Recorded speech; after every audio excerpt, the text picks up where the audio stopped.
बिस्मिल्लाहिर्रहमानिर्रहीम। अस्सलाम वालेकुम नाज़रीन कराम, आज की सबसे बड़ी खबर यह है कि चीफ जस्टिस ऑफ पाकिस्तान समेत 8 सुप्रीम कोर्ट के 8 जजों के खिलाफ सुप्रीम जुडिशल काउंसिल में रेफरेंस दायर हो गया है। रेफरेंस दाऊद नामी एक एडवोकेट ने दायर किया है। मालूम नहीं कि दाऊद नामी एडवोकेट के पीछे कौन शख्स है या कौन कूदे हैं। उन्होंने आर्टिकल 209 और जजेस कोड कंडक्ट की दफ़ा 3, 6 और 9 को बुनियाद बनाया। नाज़रीन कराम, कबल से हम आगे बढ़ें, हम आपसे इस्तदा करेंगे कि अगर आपने अब तक मेरा यूट्यूब चैनल नवाज़ रज़ा के साथ सब्सक्राइब नहीं किया तो फिर फौरी तौर पर सब्सक्राइब करें, लाइक करें और अब आपके साथ शेयर करें, और आइकॉन का ये बटन दबाना ना भूलिए कि जब तक हम वीडियो लोड करेंगे तो सबसे पहले आपको इत्तला मिलेगी। नाज़रीन कराम, ये जस्टिस चीफ जस्टिस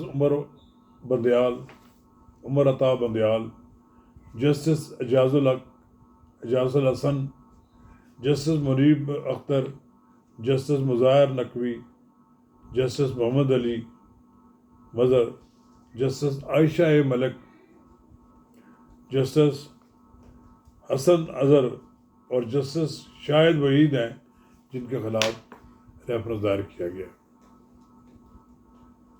इससे कल मुज़ाहिर नकवी के खिलाफ भी एक बार रेफरेंस दायर हुआ है, लेकिन उसकी समाअत अभी तक नहीं हुई। अब देखना यह है कि किस रेफरेंस की समाअत किस तरह होती है, क्योंकि इसकी राह में चीफ जस्टिस रुकावट तो बनेंगे। जब तक सुप्रीम जुडिशल काउंसिल का इजलास नहीं बुलाया जाता, इस रेफरेंस की समाअत नहीं हो सकती। ये किसी चीफ जस्टिस के खिलाफ रेफरेंस दायर हो जाना, किसी आम शहरी का भी दायर हो जाना बहुत बड़ी बात है। आमतौर पर चीफ जस्टिस का इतना एहतराम किया जाता है कि कोई उसके खिलाफ बात तक नहीं करता, लेकिन ऐसा लगता है कि अब सुप्रीम कोर्ट के बाद जजों ने के अंदर पाई जाने वाली जो तकसीम है, उसने इतने मामलात ख़राब कर दिए हैं कि खुल्लम खुला पता लग रहा है कि सुप्रीम कोर्ट में 8 जज एक तरफ हैं और 7 जज एक तरफ हैं। तमाम फैसले सुप्रीम कोर्ट के चीफ जस्टिस उमर अता बंदयाल अपनी मर्ज़ी के जजों को बिठाकर बेंच बनाते हैं और फिर उनके किए हुए फैसले मुसल्लत कर देते हैं हुकूमत पर, और उनके फैसलों से बू आती है कि वो किसी ख़ास तरफ उनका झुकाव है। हालांकि ये नहीं होना चाहिए। सुप्रीम कोर्ट के चीफ जस्टिस पर तो उंगली नहीं उठनी चाहिए। और मुझे बड़ा अफसोस है कि तासर मिला ये कि हर कीमत पर चीफ जस्टिस अपने अहकामात को मनवाने के लिए जो बेंच बनाते हैं और जो फैसले आ रहे होते हैं उस पर रास्ते में रिकॉर्ड बनते हैं। ये लगता तो फिर यही है कि ये मुकन्ना और अदलिया की जो लड़ाई है, बिल आखिर ये कोई बड़ा ही कोई गैर मामूली नतीजा निकलेगा। और ये कहा जा रहा है कि मुमकिन है कि फिर किसी तीसरी कुव्वत को मुदाखलत करनी पड़ेगी।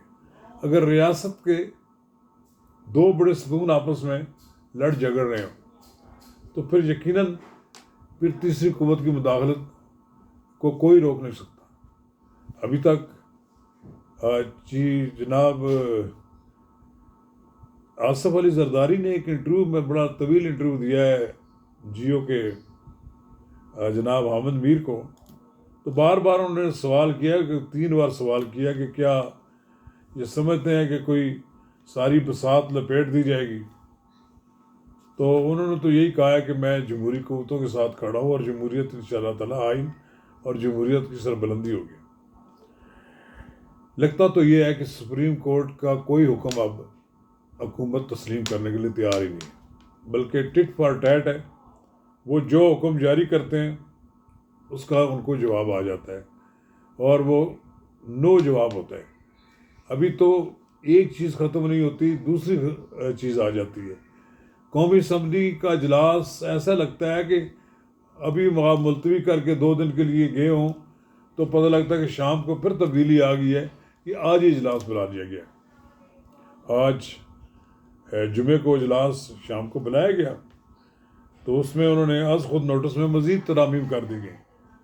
ایک نیا بل منظور کر دیا گیا کہ 184(3) کے تحت فیصلوں اور احکامات پر نظر ثانی کی درخواستوں پر فیصلہ کرنے والے بینچ سے بڑا بینچ تشکیل دیا جائے. بات تو درست ہے کہ آپ 3 ججوں کے سے بنا لیتے ہیں تو پھر آپ سینیارٹی کی باعث کوئی ججوں کی بینچ نہیں بن رہے.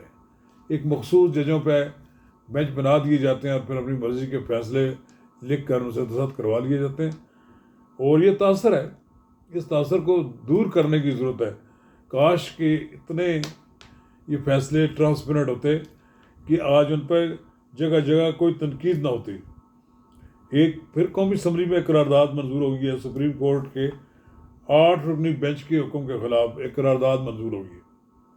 یہ طرز عمل جو ہے یہ میرا خیال ہے کہ بالآخر تصادم تو ہو چکا ہے. میں نہیں آپ کو اب تصادم کی طرف نہیں لے جائے گا، بلکہ تصادم تو سمجھے اب ہو چکا ہے. اب اس کا کیا نتیجہ نکلتا ہے؟ ریاست کا کون سا پلر گرتا ہے، اور جو ریاست کا پلر گرے گا پھر اس پر دوسرے پلرز حاوی ہو جائیں گے. ایک طرف مقننہ ہے جس کی بنائے ہوئے آئین کے تحت سپریم کورٹ کو بھی اختیارات ہیں اور دوسرے اداروں کو بھی اختیارات تعین ہوتا ہے. ان کے درمیان ایک شدید لڑائی ہے. کہ ماضی میں نے پہلے بھی کہا کہ بارہا پہلے بھی پارلیمانٹ کی بالادستی کی لڑائی چلتی رہی ہے اور کوشش کی جاتی رہی ہے کہ پارلیمان کو بالادستی تسلیم نہ کی جائے. اور عدلیہ نے تو پاکستان میں اب ریکارڈ قائم کر دیا ہے. چیف جسٹس ثاقب نثار ہو، چیف جسٹس افتخار چودھری ہو، چیف جسٹس کھوسہ صاحب ہو، یا کوئی اور اس طرح کا کوئی جج ہو، وہ تو یہ سمجھتے ہیں کہ وہ کسی کے سامنے جواب دہ ہی نہیں ہے، اور پھر وہ جو حکم چلاتے ہیں وہ ان کا حکم تعمیل ہونی چاہیے. اب دیکھیں نا، قومی اسمبلی نے قرارداد منظور کی، کوئی 17 ارب کے لگ بھگ پیسے سپریم کورٹ میں پڑے ہوئے ہیں ان کے پاس. انہوں نے مطالبہ کیا ہے کہ یہ رقم جو بادشاہ ڈیم کے نام پر وصول کی گئی تھی اس کو قومی خزانے میں جمع کرایا جائے تاکہ یہ سیلاب زدگان کی مدد کے لیے استعمال ہو سکے. وہاں ڈمپ ہوئی پڑی ہے.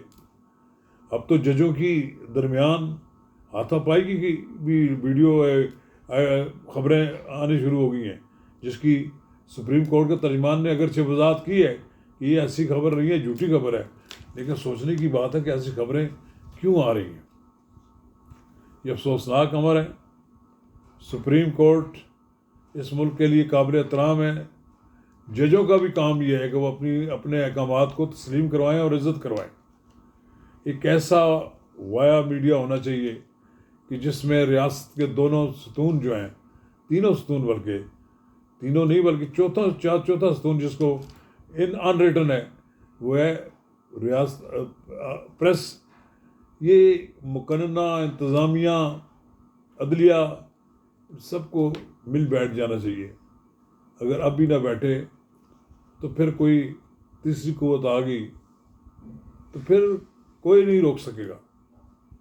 پھر یہ ساری احکامات، یہ سارے شور شرابے اور یہ روب دبدبے سب ختم ہو جائیں گے. پھر ان کو حکم چلے گا جو بالآخر مجبوری کے تحت آئیں گے. خدا را کوشش کرے کہ ایسا وقت نہ آئے.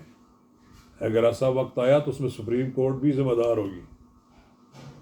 مقننہ تو ہوگی، پھر سب کو لپیٹ لپاٹ کر گھر بھیج دیا جائے گا.